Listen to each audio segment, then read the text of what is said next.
ஆண்டவருடைய நாமம் மகிம்படுவதாக. இன்று மாலை வேளையில் நாம் ஒருவரை சந்திப்பதிலே மிகுந்த மகிழ்ச்சி. நாம் ஹியூமன் ஸ்பிரிட்டை பற்றி படிக்கிறோம். மனித ஆவி. உங்களுக்குள் ஒரு ஆவி இருக்கிறது, ஆவியின் மனிதன். அதை பற்றி படித்து கொண்டு வருகிறோம். இது உங்களுக்கு 4வது செய்தி.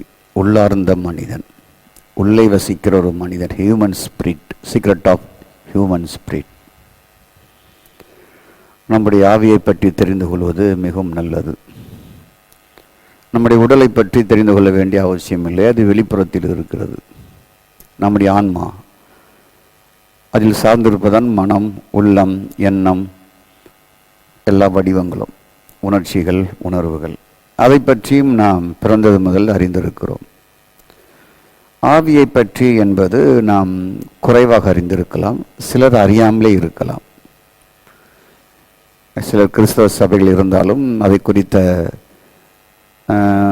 ஒரு சதவீதம் அல்லது 10% தெரிந்து வைத்திருப்பார்கள்.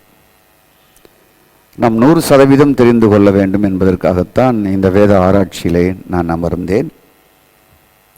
அது எனக்கு பிரயோஜனமாக இருப்பதற்காகத்தான் அதை ஆராய்ந்தேன். என் ஆவியை குறித்து நாம் ஆராய்ந்து மக்களுக்கு சொல்வோம் என்று சொல்லி 2 கொரிந்தியர் 4ஆம் அதிகாரம் 6ஆம் வசனத்தை வாசிக்கும் பொழுது நான் ஒரு புதிய மொழிபெயர்ப்பை வாசிக்கிறேன். இருளிலிருந்து ஒளி தோன்றுக. உங்கள் வேதாகமத்தை நீங்கள் எடுத்து வைத்துக் கொள்ளுங்கள், வித்தியாசத்தை பார்த்து கொள்ளுங்கள். இருளிலிருந்து ஒளி தோன்றுக என்று சொன்ன கடவுளே எங்கள் உள்ளங்களில் அவர் ஒளி வீச செய்தார். எங்களுடைய உள்ளங்களிலே அது கிறிஸ்துவின் திருமுகத்தில் வீசும் கடவுளின் மாட்சிமையாகிய அறிவொளியே என்று போடப்பட்டிருக்கிறது. இந்த செல்வத்தை மண்பாண்டங்கள் போன்ற நாங்கள் கொண்டிருக்கிறோம். இந்த ஈடு இணையற்ற வல்லமை எங்களிடத்திலிருந்து வரவில்லை, அது கடவுளுக்கே உரியது என்பது இதிலிருந்து விளங்குகிறது. ஸ்தோத்திரம். நம் கரத்தில் இருக்கிற வேதாகமத்தை வாசிப்போம். இருளிலிருந்து வெளிச்சத்தை பிரகாசிக்க சொன்ன தேவன் இயேசுவின் முகத்தில் உள்ள தமது மகிமையின் அறிவாகிய ஒளியை தோன்ற பொண்ணும் பொருட்டாக எங்கள் இருதயங்களில் பிரகாசித்தார். எங்கள் இருதயங்களில் பிரகாசித்தார். இந்த மகத்துவமுள்ள வல்லமை, பிரமிப்பான வல்லமை எங்களால் உண்டாயிராமல் தேவனால் உண்டாயிருக்கிறது என்று விளங்கும்படி இந்த பொக்கிஷத்தை இந்த சரீரமாகிய மண்பாண்டபங்களில் நாங்கள் பெற்றிருக்கிறோம். மிகப்பெரிய ஆற்றல், அளவிட முடியாத பரம்பொருள் என்று சொல்லலாம். அளவிட முடியாத ஒரு பரம்பொருள், மிகப்பெரிய ஆற்றல் உள்ளமை உடையவர். இருளிலிருந்து வெளிச்சத்தை பிரகாசிக்க சொன்ன தேவன். ஓகே, ஸ்தோத்திரம். அந்த தேவனை குறித்து ஆதியாகமம் 1ஆம் அதிகாரத்திலே சொல்லப்பட்டிருக்கிறது. ஸ்தோத்திரம். பூமியானது ஒழுங்கின்மையும் வெறுமையுமாயிருந்தது, ஆழத்தின் மேல் இருள் இருந்தது, தேவாவியானவர் ஜலத்தின் மேல் அசைவாடி கொண்டிருந்தார். தேவன் வெளிச்சம் உண்டாக கடவுது என்றார், வெளிச்சம் உண்டாயிற்று. சொன்ன உடனே வாயிலிருந்து வார்த்தை முடிகிறதுக்குள்ள வெளிச்சம் உண்டாயிற்று. அந்த மகிமையின் தேவன், அந்த மறைக்கப்பட்ட தேவன், யாரும் காண முடியாத தேவன், பரம்பொருளாகிய தேவன், அருட்பெரும் ஜோதியாகிய தேவன், நானே ஒளி என்றவர், ஜோதி என்றவர். ஸ்தோத்திரம். அவர் எங்கே இருக்கிறார் என்றால் எங்கள் இருதயங்களில் அவர் பிரகாசிக்கிறார். இந்த சரீரமாகிய மண்பாண்டவத்தில் பெற்றிருக்கிறோம் என்று இந்த வசனத்தையும் 1 கொரிந்தியர் 6:17 வாசித்தால் இசைந்துவிடும். கர்த்தருக்கு ஸ்தோத்திரம். ஆகவே பரம்பொருளாகிய தேவன், யாரும் காண முடியாத தேவன், யாரும் அறிய முடியாத தேவன், மகா பிரம்மாண்டமான தேவன். ஸ்தோத்திரம். அவர் எங்கே வந்து விட்டார் என்றார், எங்களுக்குள் வந்து விட்டார். அந்தபடி கர்த்தரோடு இருக்கிறவனும் அவருடனே ஒரே ஆவியாக இருக்கிறான். அந்த பரம்பொருளாகிய எம்பெருமானாகிய சர்வேஸ்வரனாகிய ஸ்தோத்திரம் அவர் என்ன ஆகிவிட்டார் என்றால் வேதம் சொல்லுகிறது, எங்கள் ஆவியோடு ஒரே ஆவியாக இருக்கிறார். ஸ்தோத்திரம். அது மட்டுமல்லாமல் 19ஆம் வசனத்திலே பரிசுத்த ஆவியானவர் தங்குகிற தேவாலயமாக்கி அங்கே அவர் குடியிருக்கிறார். அவர் தங்கி இருக்கிறார், குடியிருக்கிறார். தங்கி இருக்கிறார் என்பது நிரந்தரம். ஒரு மனிதனுடைய ஆவியை அவர் ஆலயமாக்கி உள்ளே தங்கி இருக்கிறார், குடியிருக்கிறார். அவர் குடியிருக்க உங்களுக்குள்ள ஒரு கூடாரம் போட்டு விட்டார். இப்போ உங்க ஆவி எவ்வளவு விலையேற பெற்றது, வல்லமையானது, பிரமிக்கத்தக்கது. தாவீது சொல்லும்போது பிரமிக்கத்தக்க முறையில் அதிசயமாய் என்னை படைத்தார். ஒரு ஆற்றல் மிக்க ஒரு ஆவி உங்களுக்குள் இருக்கிறது. பிரம்மாண்டமான ஆவி உங்களுக்குள் இருக்கிறது. அதற்குள்ளே பிரம்மாண்டமான தேவன், ஸ்தோத்திரம், பரம்பொருளாகிய தேவனோடு நீங்கள் இணைந்து உங்கள் ஆவியோடு இருக்கிறீர்கள். இது எவ்வளவு பெரிய வெளிப்பாடு!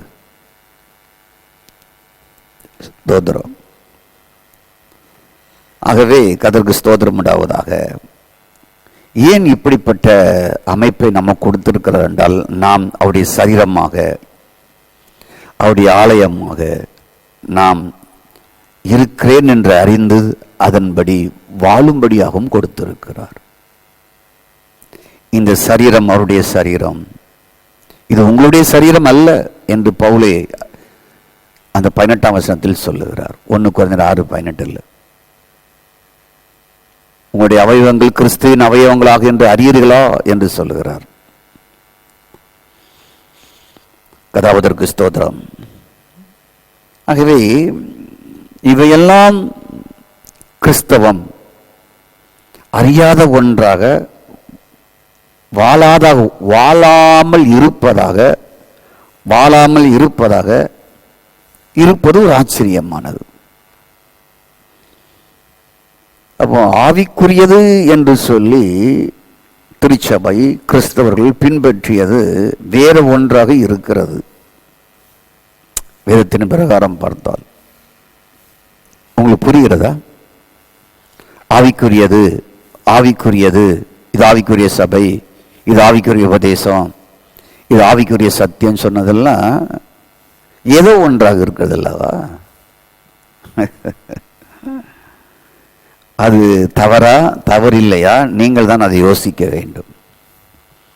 இது ஆவிக்குரியது, இது ஆவிக்குரிய சத்தியம், ஆவிக்குரியவங்க இப்படி தான் இருக்கணும், ஆவிக்குரியவங்க இதெல்லாம் கை கொள்ளக்கூடாது, இதெல்லாம் போடக்கூடாது என்ற அந்த நோக்கம் சரியா தவறா? உங்க இதயமே சொல்லும் அது தவறு என்று சொல்லி, நான் சொல்லாவிட்டாலும். ஆவிக்குரிய வாழ்வு என்பது பிரம்மாண்டமான தேவன், பரம்பொருளாகிய தேவன் உங்க ஆவியில் வந்து உங்களில் குடியிருந்து உங்களுக்குள் பிரகாசிப்பது. உங்களுக்குள் அவர் பிரகாசிக்கணுமாம். அவர் உங்களுக்குள்ள வந்து இந்த பூமியில பிரகாசிக்கணும்னு விரும்புகிறார். தொடர்ந்து நம்ம இதை பார்ப்போம்.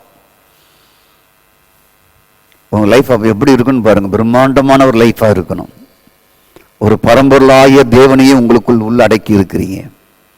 உங்க ஆவிக்குள் அவர் குடியிருக்கிறார். அவர் உங்களுக்குள்ள வந்து பிரகாசிக்கணும்னு அவர் விரும்புகிறாரு. ஆனா அது தெரியாமலேயே நம்ம ஆவிக்குரியது அது இதுன்னு சொல்லிக்கிட்டே இருந்தா, இது ஆவிக்குரிய பாடல், இது ஆவிக்குரிய சத்தியம், இது ஆவிக்குரிய ஜெபம், இது ஆவிக்குரிய வெளிப்பாடு. எதுப்பா? உன் ஆவிக்குள்ள அவர் வருவதாம்பா வெளிப்பாடு. உன் ஆவிக்குள்ள அவர் பிரகாசிப்பதாம்பா வெளிப்பாடு. உன்னுடைய ஆவி விலையேற பெற்றதுப்பா. அதுக்குள்ளத்தாம்பா அவர் குடியிருக்க விரும்புகிறாரு. கர்த்தருக்கு ஸ்தோத்திரம். ஆவிக்குரிய என்பது உங்கள் ஆவிக்குள் கிறிஸ்து குடியிருக்கிறார். அதான் ஆவிக்குள். ஆகவே எது குடியிருக்கிறார் என்றால், எனக்குள் குடியிருக்கிறார் என்பது நீங்கள் அறிந்து சரீர வாழ்வு, சரீரத்தின்படி வாழ்வது, ஆத்துமாவின்படி வாழ்வது, ஆத்துமாவில் இருக்கிற மனதின் எண்ணங்கள், உணர்வுகள், உணர்ச்சிகளின்படி முடிவு கட்டுவது, தேர்ந்தெடுப்பது. ஸ்டாப். ரோமர் 1:16. ஆவின்படி, இதனுடைய ஆவின்படி நடக்கிறவர்கள் இதனுடைய புத்திரர்கள். உங்களுக்கு புரிஞ்சிட்டா? உங்களுக்கு ஸ்டாப் ஆயிட்டா? நின்றுட்டா? நிறுத்திட்டீங்களா? நிறுத்த சொல்லி கொடுத்தாங்களா? உங்கள் மாமிசத்தின்படி நடப்பது, மனம் விரும்பியதன்படி தெரிந்தெடுப்பது, உங்களுடைய உள்ளத்தில் எதையெல்லாம் தோன்றுவதோ அது செய்வது, எல்லாம் ஸ்டாப் ஆயிட்டா? நின்றுட்டா? நடந்துகிட்டு இருக்கா? அவரை உங்களுக்குள் இருந்து இழந்து விடக்கூடாது. உங்களுக்குள் இருக்கிறவரை செயல்படாமல் ஆக்கிவிடக்கூடாது. நான் சொல்வதை கவனிக்க வேண்டும். அப்போ சரீரத்தின்படி நடப்பதும், மனம், ஆத்மா, எண்ணம், உள்ளம், இதயம், உணர்வு, உணர்ச்சி என்ற அடிப்படையில் வாழுகிற வாழ்வுக்கு நீங்க டாட்டா சொல்லணும். ஓகே, மறுதளிக்கணும். இது உங்க பிள்ளைங்களுக்கு, குடும்பத்தை கற்றுக் கொடுக்கணும். மனம் சொல்வதுபடி, உள்ளம் சொல்வதுபடி, எண்ணம் சொல்வதுபடி, உணர்வு சொல்வதுபடி அது ஆளுகை செய்யும் என்றால் நீங்கள் தோற்று போவீர்கள். காரணம், அது வீழ்ச்சி அடைந்த மனிதனுடைய குணலட்சணங்கள், பழைய மனிதனுடைய செயல்கள். அதைத்தான் நியூமனை பற்றி படிக்கும் பொழுது அது அடக்கம் செய்யப்பட வேண்டும், அவனை கலைந்து விட வேண்டும் என்று உங்களுக்கு பாடம் எடுத்திருக்கிறேன். கர்த்தருக்கு ஸ்தோத்திரம். ஆகவே ஆவியின்படி நடப்பது உங்கள் ஆவிக்குள் குடியிருக்கின்ற கிறிஸ்துவின் ஆவினாலே. இருளில் இருந்து வெளிச்சத்தை பிரகாசிக்க சொன்ன தேவன் உங்களுடைய இருதயங்களில் குடியிருக்கிறார் அல்லவா? அந்த தேவன் உங்கள் ஆவிலிருந்து அவர் நடத்துவது, அவர் இயங்குவது. ஸ்தோத்திரம். கிதியோனை ஏவத் துவங்கினார், சிம்சோனை உள்ள இருந்து அவர் ஏவுதலை உண்டாக்கணும், நடத்துதலை உண்டாக்கணும், செயல்படுவதை உண்டாக்கணும், பார்ப்பதை உண்டாக்கணும், தீர்மானிப்பதை உண்டாக்கணும், கை கொள்ளுவதை உண்டாக்கணும், ஜீவனம் பண்ணுவதை உண்டாக்கணும். ஸ்தோத்திரம். உள்ள இருந்து அவர் செய்யணும். உங்க வாழ்க்கை மதுரமா, பிரகாசிக்கிற வாழ்க்கையா, மலை நிலுக்கிற பட்டணமா, பிரம்மாண்டமா பிரம்மாண்டமா பிரம்மாண்டமா மாறும். அவரே உங்க உடலுக்குள் இருந்தவர் இயக்கும் போது உங்க உடலுக்குள் இருக்கிற எல்லா தீமையும் கலண்டு ஓடும், எல்லா அசுத்தங்களும் கலண்டு ஓடும், எல்லா முறைகரன பழக்க வழக்கங்கள் கலண்டு ஓடும், எல்லா நோய் வியாதிகள் எல்லாம் எந்த நரம்புக்குள்ள எலும்புக்குள்ள இருக்கோ அதெல்லாம் கலந்து ஓடும். நீங்க அனுபவிக்கலாம். உள்ள இருக்கிறார் அவர், பரம்பொருள் உள்ள இருக்கிறது. உங்கள் ஆவியும் ஒரு ரகசியம், அவர் தங்கியிருப்பதும் ஒரு ரகசியம், மர்ம ரகசியம். அவரையும் பார்க்க முடியாது, உங்க ஆவியையும் பார்க்க முடியாது. ஆனால் நீங்கள் அறியலாம், உணரலாம், உங்கள் செயலில் கண்டுபிடிக்கலாம்.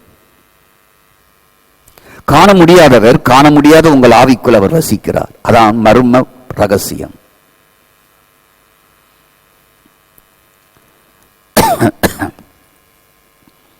அப்போ ஆவிக்குரிய வாழ்வு தவறானவைகள் நமக்கு இருந்தது கொஞ்சம்.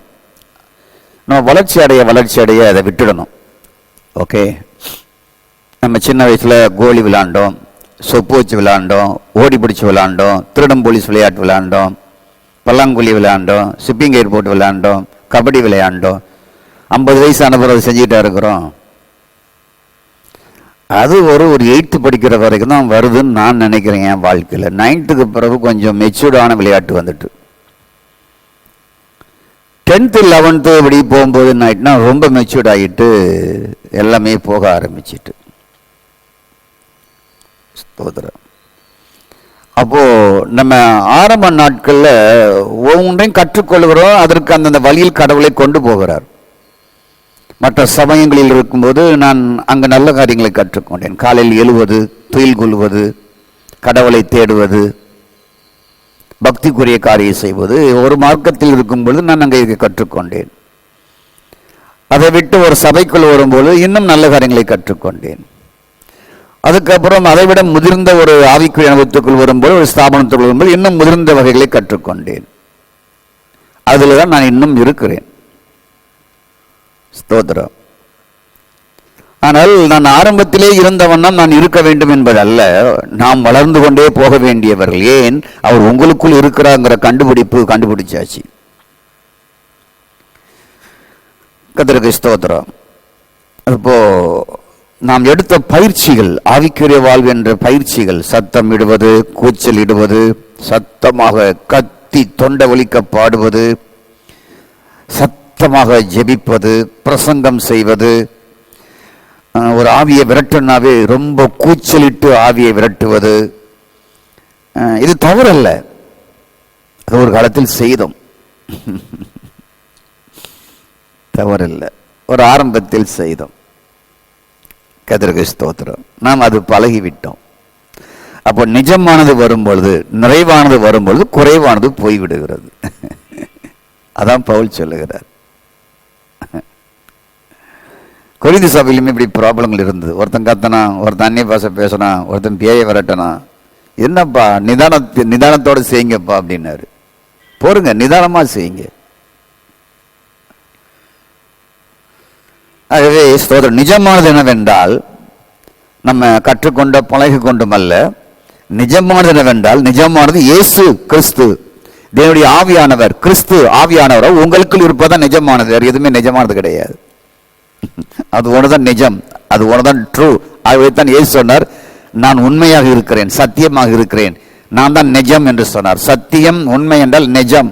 அவர் தான் நிஜம், அவர் தான் ஒரிஜினல், அவர் தான் ஜீவன், அவர் தான் ஜீவாதிபதி, ஜீவனுக்கு அதிபதி. அப்போஸ்தலர் 3:15. ஜீவன் தீர்க்காயுசுமானவர். உபாகம் 30:20. ஸ்தோத்திரம். நானே ஜீவன் என்றவர். ஸ்தோத்திரம்.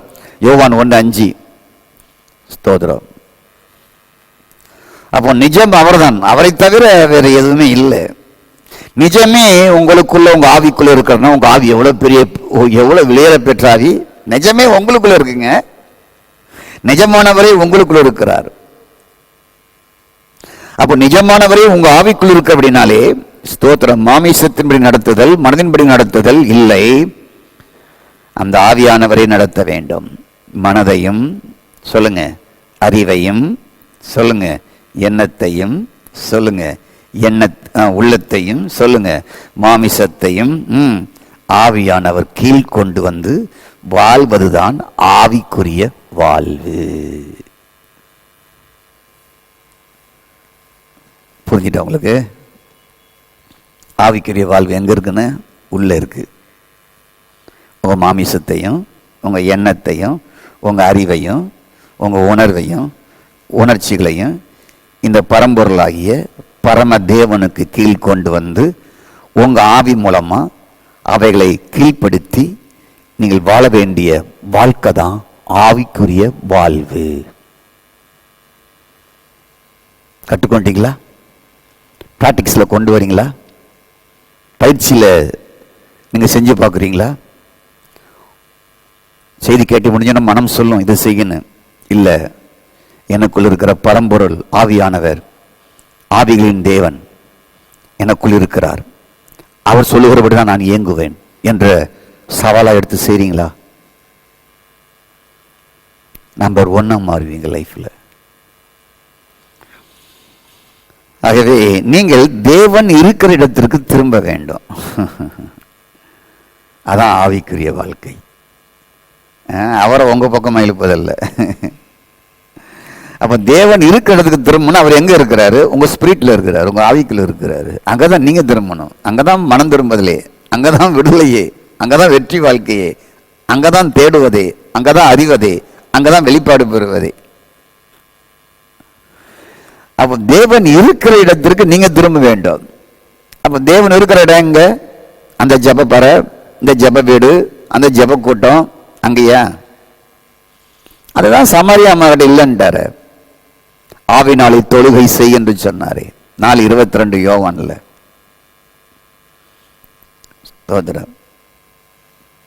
அப்போ கர்த்தர் தங்கும் ஸ்தலம், மெய்யாகவே இந்த கர்த்தர் அந்த ஸ்தலத்தில் இருக்கிறார். ஆதியாகமம் 28ஆம் அதிகாரத்திலே சொப்பனம் கண்டவுடனே ஸ்தோத்திரம் உண்டாவதாக யாக்கோபு எழும்பி சொன்னது பெத்தேலை பார்த்து, மெய்யாகவே கர்த்தர் அந்த ஸ்தலத்தில் இருக்கிறார். இந்த வசனம் எனக்கு ரொம்ப பிடிச்சது. இப்ப மெய்யாகவே எங்கே இருக்கிறார்? அவர் உங்களுக்குள் இருக்கிறார். அவர்தான் பரம எருசலேம், அவர்தான் சீயோன். ஸ்தோத்திரம். நீங்கள் எபிரேயர் 12:22 வாசித்தா அது அழகா நீங்க புரியும். அவர்தான் பரம எருசலேம். ஒரு காலத்தில் அவர் பரம எருசலேமிலே குடியிருந்தார். ஸ்தோத்திரம். ஆகவே எருசலேம் அவர் தங்குகிற ஸ்தலமாக இருந்தது. அவர் தேவாலயத்தில் குடியிருந்தார். ஸ்தோத்திரம். அவர் அந்த தேசத்தை ரொம்ப விரும்பினார். ஆனால் இப்பொழுது ஸ்தோத்திரம் 4:12-22 எபிரேயர், நீங்களோ சீயோன் மலையிடத்தில், அவர்தான் சீயோன் மலை, ஜீவனுள்ள தேவனுடைய நகரமாகிய பரம எருசலேம் இடத்தில், ஜீவனுள்ள தேவனாகிய பரம எருசலேம் அவர்தான், ஜீவனுள்ளவர், ஜீவனாய் உங்களுக்குள் தங்கி இருக்கிறவர் அவர்தான் என்று பரம எருசலேம். ஸ்தோத்திரம். 1016 துருடத்திற்கும் பரலோகத்தில் பேரில் முதற்பேரானவர்களின் சர்வசங்கமாகிய சபையத்திற்கும் யாவருக்கும் நியாயாதிபதியாகிய தேவத்திற்கும் பூர்ணமாக்கப்பட்ட நீதிமொழி ஆவிடத்திற்கும் புதும் உடன்படிக்கையின் மத்தியஸ்தராகிய இயேசுவிடத்திற்கும் ஆபேலின் ரத்தம் பேசினதை பார்க்கலும் நன்மையானவர்களை பேசுகிற ரத்தமாகிய தெளிக்கப்படும் இரத்தத்திற்கு வந்து சேர்ந்தீர்கள். எங்க வந்து சேர்ந்துட்டோம் பார்த்தீங்களா? எங்க வந்து இணைஞ்சிட்டோம் பார்த்தீங்களா? சேர்ந்தீர்கள், இணைந்தீர்கள், இணைக்கப்பட்டீர்கள், அவருடையவர்கள். இதெல்லாம் மிக முக்கியமான வார்த்தை. அவரோடு கலந்துட்டோன்னு அர்த்தம், அவரோடு இணைஞ்சிட்டோன்னு அர்த்தம், அவரோடு நீங்கள் ஒன்றாக ஆகிவிட்டீர்கள் என்று அர்த்தம். இந்த சேர்ந்துட்டீர்கள், இணைக்கப்பட்டு இருக்கிறீர்கள், உடையவன், கிறிஸ்துவின் உடையவன், கிறிஸ்துவை தரித்திருப்பது, இதெல்லாம் மிக முக்கியமான. கிறிஸ்துவுக்குள் இருப்பது, அவருக்குள் இருப்பது, இதெல்லாம் மிக முக்கியமான வார்த்தைகள். ஸ்தோத்திரம். அப்போ நீங்கள் எங்கே வரணும்? தேவன் இருக்கிற இடத்திற்கு வரணுமா இல்லது எப்படி? தேவன் எங்க இருக்கிறாரு? பரம சீயோன் எங்க இருக்கிறாரு? சீயோன் மலை எங்க இருக்கு? உங்களுக்குள்ள இருக்குங்க. சில திருச்சபையில் நாங்கள் சீயோனை கூட்டு போறோம், பரம எருசலேம் கூட்டு போறோம், எங்க சபைக்கு வந்ததான் அங்க போக முடியும். இல்ல, சீயோனும் பரம எருசலேமும் உங்களுக்குள்ள வந்துட்டு அவங்க சொல்றது டூப்ளிகேட் பொய். ஸ்தோத்திரம். பரம எருசலேம் உங்களுக்குள்ள வந்து இறங்கிட்டு, யோவான் காண்கிறான்லவா, பரம எருசலேம் வானத்திலிருந்து இறங்கி வருவதை கண்டேன்னு சொல்லி அவர் இறங்கி உங்களுக்குள்ள வந்துட்டாரு. ஸ்தோத்திரம். உங்களுக்குள்ள வந்துட்டாரு, உங்களுக்குள்ள இருக்கிறார். பரமசியன் உங்களுக்குள்ள இருக்கிறார். ஜீவனுள்ள ரத்தமாகிய இயேசு ரத்தத்திலிருந்து நீங்கள் சேர்க்கப்பட்டு இருக்கிறீர்கள். நீங்க இப்போ அவர் எங்க இருக்கிறார்? உங்க ஆவிக்குள் மட்டும்தான். ஸ்தோத்திரம். வேறு எங்கேயும் அவர் இல்லை. ஆகவே ஸ்தோத்திரப்படாவதாக, நீங்கள் ஆவிக்குள் வருவதற்கு, வளர்வதற்கு வேறு எங்கும் போய் பயிற்சி எடுப்பதல்ல. ஆவிக்குள் வளர்வதற்கு எங்கேயும் போய் நீங்க பயிற்சி எடுப்பதல்ல. ஆழமாய் வார்த்தைகளை பகுத்தறிகிற போதகர்களுடைய போதனையை நீங்க கேட்கணும். சும்மா ஏதோ தவிர டப்பா பிரசாதெல்லாம் கட்டி விடக்கூடாது. ஆஃப் பண்ணி வச்சிருங்க. அதெல்லாம் யூடியூப்ல போட்டு கண்ட செய்தியை பார்த்துட்டு இருந்தீங்கன்னா மண்டை குழம்பிடுவீங்க நீங்க. ஸ்தோத்திரம். அதுவே எங்களை போல் வார்த்தையும் விசுவாசத்தையும் பிரசங்கிகளுடைய பிரசங்கத்தை மட்டும் கேளுங்க. சில பிரசங்கத்தெல்லாம் கேட்டால் மண்டை குழம்பி காஞ்சி போயிடும், பைத்தியமே பிடிச்சிடும். அதை பார்த்த உடனே தெரியணும், நம்ம போதகர் பேசுகிற செய்தி மாதிரி இல்லையே, வேற டைவெர்ட் பண்ணுது, க்ளோஸ் பண்ணு அப்படின்னு க்ளோஸ் பண்ணிடணும். உங்கள் ஆவி ஒர்க் அவுட் பண்ணணும். ஸ்தோத்திரம். நல்ல கவனிங்க. நீங்கள் ஆவிக்குள் வளர்வதற்கு, நீங்கள் ஆவிக்குள் வருவதற்கு நம்ம எங்க போய் பயிற்சி எடுக்கணும்? அவர் உங்களுக்குள்ளே இருக்கிறார், அவருக்குள்ள நீங்க இருக்கிறீங்க. அங்கதான் பயிற்சி இருக்கு. பயிற்சி என்ன? மனமும் மாமிசமும் தூண்டுகிற அத்தனை சாகடிப்பதும் மறுதளிப்பது, அதுதான் பயிற்சி. பரம்பொருளே உங்களுக்குள் இருக்கிறார். அவரை உங்களுக்குள்ள வச்சுக்கிட்டா நீங்க பயிற்சிக்கு தேடுறீங்க. பரம்பெரும் ஆசானே, உலக ஆசானே, உலகத்தை சிருஷ்டித்த எம்பெருமானே, அவர் உங்களுக்குள் இருக்கிறார். ஆகவே உங்கள் ஆவிக்குள் வாழுகிறவரிடம் நீங்கள் வருவது மட்டும்தான் சரியான வழி, சரியான பயிற்சி அங்கதான் இருக்கு, வேற எங்கேயுமே இல்லை. இந்த ஆவியானவர் இந்த செய்திகளை நான் ப்ரிப்பேர் பண்ணும்பொழுது என்னோட இடைப்பட்ட செய்தி அதுதான். ஆகவே ஏதோ நீங்க கை தட்டும் போது, ஜெபம் பண்ணும்போது, உபவாசிக்கும் பொழுது, சர்ச்சைக்கு போகும்போது அங்க மட்டும்தான் வந்துட்டு போறாருங்கிற கற்பனை வேண்டாம். உங்க போதோட சொல்லி கொடுத்தாலும் அதை மறந்துடுங்க, அதை மறுதளிச்சிருங்க. ஒவ்வொரு நிமிடமும், ஒரு இமைப்பொழுதும் நாம் கண்ணை மூடி மூடி ஒரு செகண்ட், ஒரு நொடி, ஒரு நொடி, ஒரு நொடி, ஒரு நொடி, ஒவ்வொரு நொடி பொழுதும் ஸ்தோத்திரம் அவர் உங்களுக்குள் கூடியிருக்கிறார். உங்களுக்குள் ஆவியாக இருக்கிறார். ஸ்தோத்திரம். அவரை உங்களுக்குள் தேடுங்கள். அவர் வேறு எங்கேயுமே இல்லை. ஒவ்வொரு நொடியும் ஒவ்வொரு நிமிடமும் உங்களுக்குள் வாழ்கிற ஆவியாக இருக்கிற தேவன் உங்களுக்குள் இருக்கிறபடினாலே அவரை தேடுங்கள், அவரிடத்தில் நீங்கள் திரும்புங்கள். ஸ்தோத்திரம். அதுதான், அங்கதான் சரியான பயிற்சி, அங்கதான் சரி நடத்துதல் இருக்கிறது.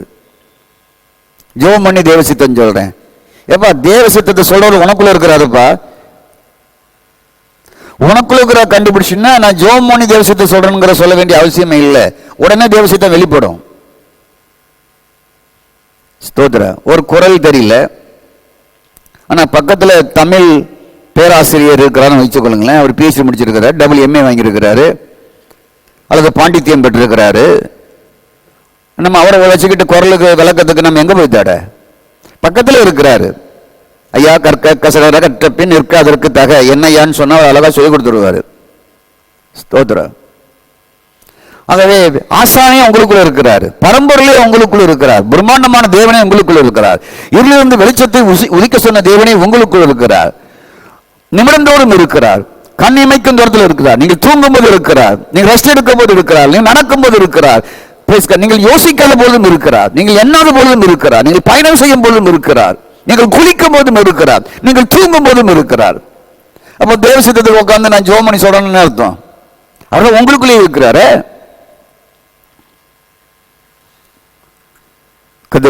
ஜெபம் பண்ணி தேவசித்தம் கேட்பதை நான் குறைய சொல்லல. உங்களுக்குள்ள இருக்கிற தெளிவு இல்லாட்ட நம்ம அதை நாடுவோம். இப்போ உங்களுக்குள்ள இருக்கிற தெளிவு வந்துட்டுனாவே அவர் நிமிடந்தோறும் உங்கள்கிட்ட பேசிட்டே இருப்பார். என் மகனே என் மகளே என்று சொல்லி. மீண்டும் சொல்கிறேன், ஆவிக்குள் நான் அவரோட பேசுங்க, மனிதன் வழியாக போயிடக்கூடாது. அப்புறம் பேய் உள்ள வந்துடும் மனிதன் வழியாக போனீங்கன்னா. ஸ்தோத்திரம். ரொம்ப நிதானித்து செயல்படணும். உள்ள இருக்கிறான்னு சொல்லி ஏதாவது வாய் திறந்து அந்நிய பாஷை தீர்க்க தரிசனம் சொல்லிவிடக்கூடாது. வாயில வந்தால் மகனே கர்த்தர் கூட இருக்கிறார், எனக்குள் கடவுள் இருக்கிறார் அப்படின்னு சொல்லி எதையாவது உளரக்கூடாது. கவனமா இருக்கணும். இதுல அப்படி பின்மாற்றம் அடைந்தவர்கள், பேயா போனவர்கள், ஸ்தோத்திரம், விபச்சார பாவங்களில் விழுந்தவர்கள் ஏராளம் பேர். சாத்தான் ரொம்ப அறிவாளியவன். கர்த்தருக்கு ஸ்தோத்திரம். ஆகவே இங்க நம்ம அவரை தேடுதல் எல்லாமே பரிசுத்தத்துக்கு ஏதுவா இருக்கும், ஹோலினஸ்க்கு ஏதுவா இருக்கும். பொய் இருக்காது, புரட்டு இருக்காது, வாயில வந்தது உளறுவதெல்லாம் இருக்காது. உள்ள அப்படி இருந்தா வாயில வந்தெல்லாம் உளறி தீர்க்க தோசம் சொல்றதெல்லாம் உள்ள இருக்காது. எல்லாம் வேத வார்த்தையின் அடிப்படையில் இருக்கும். அதுக்கு உங்களுக்கு வேத வாசிப்பு இருக்கணும், அவரோட உட்காந்து ஜோம் பண்றது இருக்கணும். சும்மா உள்ள உட்காந்துருக்காருன்னு சொல்லி அப்படி போயிட்டே இருக்கிறது கிடையாது. இதற்கு நேரம் எடுத்த ஒருத்தர் பேசணும், ஜோம் பண்ணணும், அதெல்லாம் இருக்கு. அவரோட உறவு கொள்ளணும், அதெல்லாம் இருக்கு. உங்களை ஆவிகள் தேவனோட உறவு கொள்ளணும், ஆவினாலே ஜெபம் பண்ணணும், இதெல்லாம் அது உள்ள இருக்கு, சிஸ்டம் இருக்கு. ஆகவே ஸ்தோத்திரம் உண்டாவதாக. உங்களுக்குள் இருக்கிறவரை நீங்கள் தேடும்பொழுது அவருடைய குரலை உங்களுக்குள் இருந்தே நீங்கள் கேட்கலாம். எனக்கு பழைய ஏற்பாட்டில் ரொம்ப பிடிச்சமான ஒரு வசனம் இருக்கு. சுமார் ஒரு 35 வருஷமா அந்த வசனம் என்னோட அடிக்கடி பேசும். ஸ்தோத்திரம். நான் தெசன்வேலையில் இருக்கும் பொழுது அந்த வார்த்தை வாசிக்கும் பொழுது ஒரு முறை என்னை தொட்டது. கர்த்தருக்கு ஸ்தோத்திரம். யாத்திராகம் 4:12 மோசே போமாட்டேங்கிறாரு. நான் வாயை உண்டாக்குனது நான் தான்பா, ஊமையினும் செவிடனையும் பார்வையிலும் கூட்டையும் உண்டாக்குனது நான் தான்பா. நீ போ, உன்னோடு பேச வேண்டியதை நீ போ, நான் உன் வாயோடு இருந்து பேச வேண்டியதை போதிப்பேன் என்றார். ஸ்தோத்திரம். அதற்கு ஆண்டவரே நீ யார சித்தமாக இருந்தால் நீ அனுப்பும் அப்படிங்கிறாரு. அதுக்கும் லேவியன் ஆகியவன் சகோதரன் வருவான். ஸ்தோத்திரம். அவனை சந்திக்கும் போது உன் இதயம் மகிழும்ங்கிறது 14ஆம் வசனம் சொல்லுகிறார். நீ அவனோடு பேசி அவன் வாயில் வார்த்தைகளை போடு. அவன் வாயில வார்த்தையை நீ போடு, உன் வாயில் அவன் வாயிலும் இருந்து நீங்கள் செய்ய வேண்டியது உங்களுக்கு உணர்த்துவேன். அப்பா, 35 வருஷத்துக்கு மேல இந்த வசனம் என்னோட இடைப்படுது. இங்கதான் வேலை செய்யறாரு. இப்போ என்னவோ அது எனக்கு திசைவில் இருக்கிற மாதிரியும் அங்க பேசுற மாதிரியும் அந்த உணர்வு எனக்கு இப்போ தோன்றுது. அந்த படமே ஃபிகர் எனக்கு தெரியுது. அந்த ஆலயமும் நான் குடியிருந்த வீடுகளும் என் மனைவி பிள்ளைகளும் அப்படியே தெரியுது எனக்கு இப்போ. ஸ்தோத்திரம். இதை ஒரு முறை நான் சபையிலே சொன்னது, பிரசங்கித்ததெல்லாம் எனக்கு ஞாபகம் வருது. அன்னையிலிருந்து இது ஒர்க் அவுட் என்கிட்ட ஆகுது. 35 வருஷமா இந்த வசனங்கள்லாம் என்கிட்ட வந்து வேலை செஞ்சுட்டே இருக்கு. உள்ளதான் இருக்கிறாரு, உள்ளதான் இருக்கிறாரு, உள்ள இருந்தா வேலை செய்யறாரு, உள்ள இருந்து தான் பேசுறாரு. பரம்பொருளாகிய தேவன், மர்ம ரகசியமாகிய தேவன் உள்ள இருந்து தான் அவர் உணர்த்துகிறாரு. சும்மா லபா லபான்னு கத்தி எதையாவது தீர்க்க தரிசனம் சொல்வது அல்ல என்கிறத நான் கண்டுபிடிச்சிட்டேன். கர்த்தருக்கு ஸ்தோத்திரம். ஆகவே உங்களுடைய ஆவியை, பிரம்மாண்டமான உங்க ஆவி, விலையேற பெற்ற உங்க ஆவி, உலகத்திற்கு ஈடாகாத ஆவி, உலகம் முழுவதும் ஆதாயப்படுத்தினால் உன் ஜீவன், உன் ஆவியை நஷ்டப்படுத்தலாம், உனக்கு லாபம் என்ன? வாழ்க்கையை நஷ்டப்படுத்தினால் லாபம் என்ன? உங்க ஆவிக்கு உலகத்தை கொடுத்து விலை வாங்க முடியாது. உங்க ஆவியை இந்த உலகத்தையே கொடுத்து விலை வாங்க முடியாது. இந்த உலகத்தின் செல்வத்தை கணக்கிட்டு பாருங்க. பூமிக்குள்ள இருக்கிற செல்வம், வானத்து பூமியின் மேல் இருக்கிற செல்வம், ஒவ்வொரு தேசங்களிலும் அரசாங்கத்துக்குள்ள இருக்கிற செல்வம், ஒவ்வொரு வீட்டுக்குள்ள செல்வங்களெல்லாம் யோசித்து பாருங்க. அதை கொடுத்தாவே உங்க ஜீவனை விலை கொடுத்து வாங்க முடியாது. அப்பேற்பட்ட விலையேற பெற்ற ஆவிய தேவன் ஆலயமாக்கி, கூடாரமாக்கி உள்ள இருக்கிறார். அவரை தேடினால் நீங்கள் கண்டறிந்தீர்கள். அவர் உங்களுக்குள்ள இருக்கிறாரு. அவர் என்ன தூரமா இல்ல, தேடி கண்டுபிடிக்க. ஸ்தோத்திரம். இதை யோவான் 17ஆம் அதிகாரத்தில் அழகாக சொல்லப்பட்டிருக்கு. யோவான் ஸ்தோத்திரம் உண்டாவதாக அப்போஸ்தலர் 17ஆம் அதிகாரத்திலே அழகாக சொல்லப்பட்டு இருக்கிறது. ஸ்தோத்திரம். ஸ்தோத்திரம் உண்டாவதாக. நல்ல கவனிங்க. 17:24 உலகத்தையும் அதில் உள்ள யாவற்றையும் உண்டாக்கின தேவனானவர் வானத்திற்கும் பூமிக்கும் ஆண்டவராக இருக்கிறபடினாலே கைகளினால் கட்டப்பட்ட கோவில்களில் அவர் வாசம் பண்ணுகிறது இல்லை. 1. எல்லாருக்கும், பூமியில் இருக்கிற எல்லாருக்கும் ஜீவனையும் சுவாசத்தையும் சகலத்தையும் கொடுக்கிறார். அவர் சகலத்தையும் அவங்களுக்கு அவர் தான் கொடுக்கிறார். அப்ப உங்களுக்கு கொடுக்க மாட்டாரா? அவரை நம்பாதவனுக்கு நல்ல காரியம் நடக்குதுன்னா உங்களுக்கு நடக்காதா? வசனங்களை வாசிக்கும் போது புரியணும். நம்பாதவனுக்கே நல்ல காரியம் கொடுக்கிறாரு, நம்ப எனக்கு கொடுக்க மாட்டாரா? நம்ம என்ன நினைக்கிறோம் என்றால் அதெல்லாம் தப்பு, செழிப்புலாம் தப்பு, ஆசீர்வாதம் தப்புன்னு நினைக்கிறோம். நினைச்சுக்கிட்டே இருங்க. ஸ்தோத்திரம். அது ஜீவனையும் சகலத்தையும் கொடுக்கிறார். சகலத்தையும் கொடுக்கிறவர் தமக்கு ஏதாவது தேவைப்பட்ட மனுஷருடைய கைகளை பணிவிடை கொள்வதில்லை. என்னை தூக்குப்பா, என்னை குளிப்பாட்டுப்பா, எனக்கு ட்ரெஸ் கொடுத்துப்பான்னு அப்படி சொல்வதில்லை. மனுஷ ஜாதியான சகல ஜனங்களையும் அவர் ஒரே திட்டங்களை தோன்ற பண்ணி பூமி மீது எங்கும் குடியிருக்க செய்து முன்திருக்காம்பட்ட காலங்களையும் அவர் குடியிருப்பின் எல்லைகளையும் முன்குறித்தார். யார் யார் எங்கெங்க குடியிருக்கணும், எங்க பிறக்கணும், எங்க சாவணும் எல்லாமே அவர் முடிவு பண்ணிட்டாராம். ஸ்தோத்திரம். கர்த்தராகிய நம்மை தலைவியாகிலும் கண்டுபிடிக்கத்தக்க தம்மை தேடும்படி அப்படி செய்தார். நம்மில் ஒருவருக்கும் தூரணமாக அல்ல. அவர் தூரம் கிடையாது. நீ என்னை தலைவி கண்டுபிடிங்கிறார். தலைவி கண்டுபிடிக்கக்கூடிய அளவுக்கு தான் அவர் இருக்கிறாரு, ரொம்ப தூரத்தில் இல்லை. ஆனால் 28ஆம் வசனம் சொல்லுகிறது, நாம் அவருக்குள் பிழைக்கிறோம். அவருக்குள்ளதான் நாம் எல்லாருமே பிழைக்கிறோமா, அசைகிறோம், இருக்கிறோம். உங்கள் புலவில் ஒருவர் சொல்லி இருக்கிறாரே. ஸ்தோத்திரம். ஆகவே நாம் அவருக்குள் பிழைக்கிறோம். ஸ்தோத்திரம். அவருக்குள் பிழைக்கிறோம். நல்லா புரிஞ்சு கொள்ளுங்க. அவருக்குள் பிழைக்கிறோம். ஸ்தோத்திரம். நம்ம எங்க இருக்கிறோம்? அவருக்குள்ளதான் இருக்கிறோங்கிறத புரிஞ்சுக்கிங்க. ஸ்தோத்திரம் உண்டாவதாக. இன்னொரு வசனத்தை நான் உங்களுக்கு சொல்லுறேன் பாருங்க. கர்த்தருக்கு ஸ்தோத்திரம் உண்டாவதாக. 14ஆம் அதிகாரம், அப்போஸ்தலர் புஸ்தகம் 14ஆம் அதிகாரம், அவர் 17ஆம் வசனம். நன்மை செய்து அவர் நன்மை செய்தது வானங்களில் இருந்து மலைகளையும் செழிப்பிலக்கால் நமக்கு தந்து ஆகாரத்தினாலே சந்தோஷத்தினால் நம்முடைய இருதயங்களை நிரப்பி. ஸ்தோத்திரம் உண்டாவதாக. இவ்விதமாய் தம்மை குறித்து சாட்சி விளங்க பண்ணாதிருந்தது இல்லை என்று சொல்லுகிறார். ஸ்தோத்திரம். நீங்கள் எபேசியர் 4:6 வாசிக்கும் போது அவர் எல்லோருக்குள்ளும் எல்லோரோடும் எல்லோர் மேலும் இருக்கிறார் என்று சொல்லப்பட்டு இருக்கிறது. அவர் எங்கேயும் தூரமா இல்லைங்க, எங்கேயும் ஒளிஞ்சுக்கிட்டு இல்லை, பக்கத்துல தான் தடவி கண்டுபிடிக்கத்தக்கதாக இருக்கிறாராம். தடவி வேற எங்கேயும் கண்டுபிடிக்க வேண்டாம், அவர் உங்களுக்குள்ளே இருக்கிறார். ஸ்தோத்திரம். ஆகவே தேவன் வேறு எந்த கூடாரத்திலும் இல்லை, எந்த ஆலயத்திலையும் இல்லை, எந்த கற்றல் சர்ச்சிலையும் இல்லை, எந்த ஜெப மலையிலையும் இல்லை, எந்த ஜெப தோட்டத்திலையும் அவர் இல்லை. ஸ்தோத்ரா. அவர் எல்லாம் உங்களுக்குள் இருக்கிறார், எனக்குள் இருக்கிறார். என் தொழுகை, என் ஜெபம், என் ஆராதனை எல்லாம் ஆவிக்குள் வைத்திருக்கிறார். தேடுவதை ஆவிக்குள் வைத்திருக்கிறார். தேவனுடைய இருப்பிடம் பரலோகம் மட்டுமல்ல, உங்களுக்குள் அவர் இருப்பிடமாக இருக்கிறார். அவர் பரம்பொருளாக இருக்கிறார். புரியுதா உங்களுக்கு? கர்த்தருக்கு ஸ்தோத்திரம். நீங்கள் பல வருஷங்களாக என் செய்தியை நீங்கள் கேட்டுக்கொண்டு வரலாம்.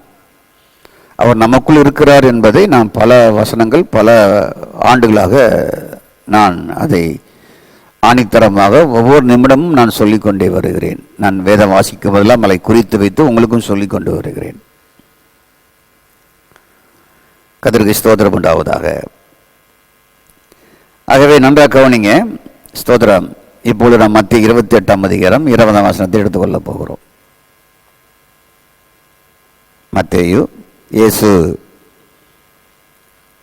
அவர் இவ்வுலகத்தை விட்டு மறுமைக்கு போகும்பொழுது அவர் சொன்ன வார்த்தை, கடைசி வசனம், கடைசி அதிகாரம், கடைசி வசனம்.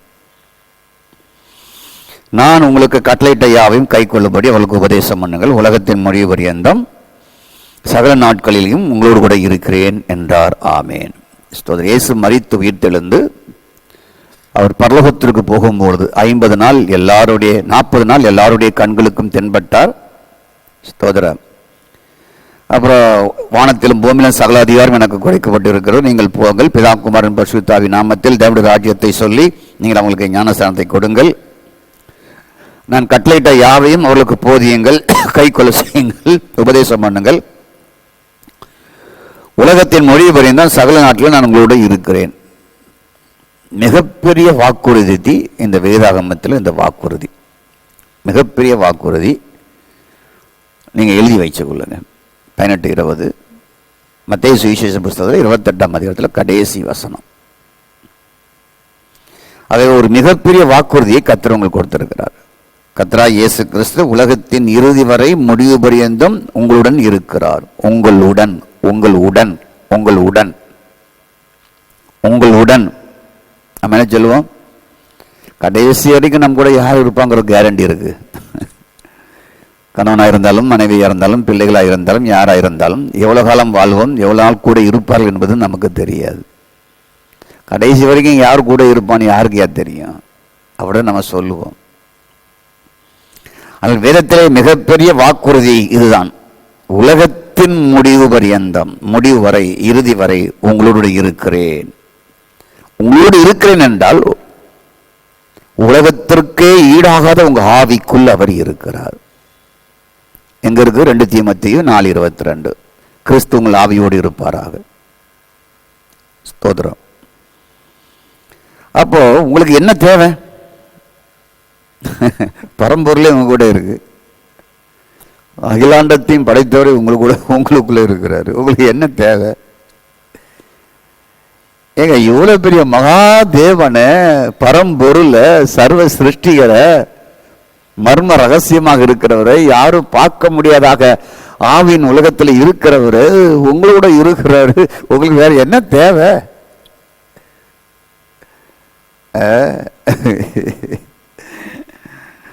உங்களுக்கு தேவை அனைத்து எதுவுமே இந்த உங்களுக்கு இருக்கிற ஆவிக்குரியதான், வேற எதுவுமே இல்லை. அதில் தான் இருக்கு எல்லாமே. உலகத்தின் முடிவு வரைந்தவங்க கூட இருக்கிறேன்னா பார்த்தீங்களா? உங்களுக்கு தேவை அனைத்தும் ஆவிக்குரியவை என்பதை நீங்கள் அறியுங்க. இப்போ அதை பற்றி சொல்கிறேன். நம்முடைய மனதில் மாமிசத்தில் அறிவதெல்லாம் மாம்சமாக இருக்கும். எங்கே சொன்னார்? நிக்கோதேமிடத்தில் இயேசு சொன்னார், மாமிசத்தில் பிறப்பது மாமிசமாக இருக்கும். மாம்சம் எப்படி? அது ஒருவழிந்து போகக்கூடியது. மாமிசத்தில் மேல் நம்பிக்கை வைக்கலாமா? நம்பிக்கை வைக்கக்கூடாது.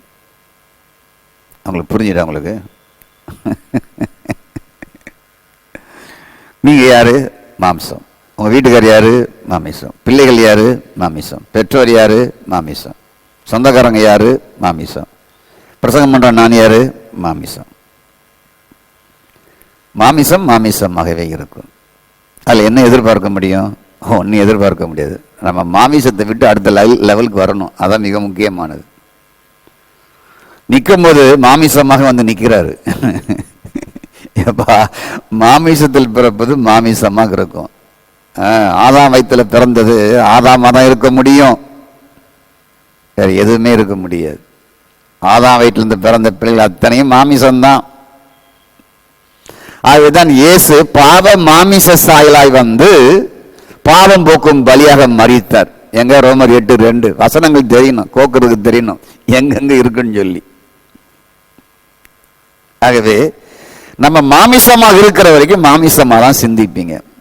டிவி அந்த கதை முடிஞ்சிருக்குமே, அப்புறம் அவன் அதை பேசியிருப்பானே, அப்புறம் இவன் இதை கொடுப்பானா, அப்புறம் அவன் ஓடிடுவானே, அப்புறம் இதை வளர்க்குறமே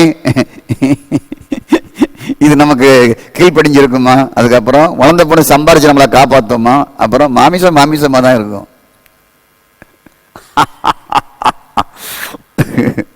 ஆகவே தான் இதுக்கு ஸ்டாப் பண்ண இயேசு வந்தார். ஏய், யோவான் 3ஆம் அதிகாரத்தில் போய் வாசித்து பாருங்க, இயேசுக்கு நிக்கோதேமு பேசுகிறாரு. நான் இப்போ முடிச்சிருவேன். இந்த மாமிசத்தை பற்றி திருப்பி நாளைக்கு செய்தியாக பேசுவேன். இப்போ யோவான் 3ஆம் அதிகாரத்தை எடுத்துக்கொள்ளுங்க. இந்த வார்த்தையெல்லாம் பார்த்தா நான் தனியாக உட்காந்து சிரிச்சிட்டு இருப்பேன் வாசிக்கும் பொழுது. நிக்கோதேமு எனப்பட்ட பரிசேயன் ஒருவன் வந்து ராக்காலத்தில் இயேசுவிடத்தில் வந்த, ரபி, நீ தேவனிடத்தில் வந்த போதகர் என்று அறிந்திருக்கிறோம். நீ ஒருவன் தன்னுடன் தேவன் இல்லாவிட்டால் நீ செய்திருக்கிற இப்படிப்பட்ட அர்ப்பணம் செய்ய மாட்டான். இயேசு அவனுக்கு பிரயுத்தரமாக, ஒரு மறுபடியும் பிராவிட்டால் தேவனுடைய ராஜ்யத்தை காண மாட்டான் என்று மெய்யாகவே சொல்கிறேன் என்றார். அதற்கு நிக்கும்போது, ஒரு மனுஷன் முதிர் வயதாருக்கு எப்படி பிறப்பான்? அவன் தன் தாயின் கற்பத்தில் 2 தரம் பிரவேசித்து பிறக்கக்கூடுமோ என்றான். இயேசு அவனுக்கு பிரயுத்தரமாக, ஒருவன் ஜலத்தினாலும் ஆவினால் பிறவிட்டால் தேவனுடைய ராஜ்யத்தில் பிரவேசிக்க மாட்டான் என்று மெய்யாக உங்களுக்கு சொல்கிறேன். மாமிசத்தினால் பிறப்பது மாமிசமாக இருக்கும், ஆவினால் பிறப்பது ஆவியாக. 2 பிறப்பு, 2 birth. மாமிசத்தால் பிறப்பது, ஆவினால் பிறப்பது, 2 பிறப்பு. நம்ம எப்படி இருந்தோம்? மாமிசத்தில் பிறந்திருந்தோம். அதுதான் அடிக்கடி புத்தி கோளாறு வரும். இன்னைக்கு ஒன்று பேசுவோம், நாளைக்கு ஒன்று பேசுவோம். இன்னைக்கு ஐ லவ் யூமோ, நாளைக்கு வெறுப்போம். நிமிடம் இந்த மாமிசம் மாறும். குரங்கு புத்திங்கிறாங்க பார்த்தீங்களா, இந்த குரங்கு புத்தி மாதிரி மாறிக்கிட்டே இருக்கும். ஏன் மாமிசம்? நீங்க யார் மேலே வருத்தப்படாதீங்க, எரிச்சல் படாதீங்க. மாமிசம் முடிவு பண்ணிடுங்க. ஏன்னா நீங்களே மாமிசம்தான், முடிவு பண்ற நீங்களே மாமிசம்தான். ஆகவே கர்த்தருக்கு ஸ்தோத்திரம் உண்டாவதாக. நமக்கு தேவை என்ன? ஆவிக்குரிய தேவை மட்டும்தான். மாமிசத்துக்குரிய தேவை இருக்கா? மாமிசத்தின் கிரியைகள் சொல்லவே வேண்டாம். அது எப்படி இருக்கிறது? வெளியரங்கமா இருக்கு. மாமிசத்தின் கிரியைகள் எங்க இருக்கு? கலாத்தியர் 5:19. ஸ்தோத்திரம். கலாத்தியர் 5:19 வாசிக்கும் பொழுது சொல்ல மாமிசத்துடைய கிரியைகளை நம்ம வாசிக்கிறோம். ஓகே, ரிமஹால ரஷந்தல ரபா. அவை விபச்சாரம், வேசித்தனம், அசுத்தம், காமவிகாரம், ஐடல் வர்ஷிப்பு, பெலிசூனியம், பகை, விரதம், வைராக்கியம், கோபம், சண்டை, பிரிவினை, மார்க்கபேதம், பொறாமை, கொலை, வெறி, களியாட்டுகள். பொறாமை நான் சிங்களூர் சொல்லிட்டேன், எல்லாமே புளூர்ல தான் இருக்குது. பொறாமைகள், கொலைகள், வெறிகள், களியாட்டுகள், மார்க்கபேதங்கள், பிரிவினைகள், சண்டைகள், கோபங்கள், வைராக்கியங்கள், விரதங்கள், பெல்லிசூனியம், பகைகள், ஐடல் வர்ஷிப், காம விகாரம், அசுத்தம், வேசித்தனம், விபச்சாரம்.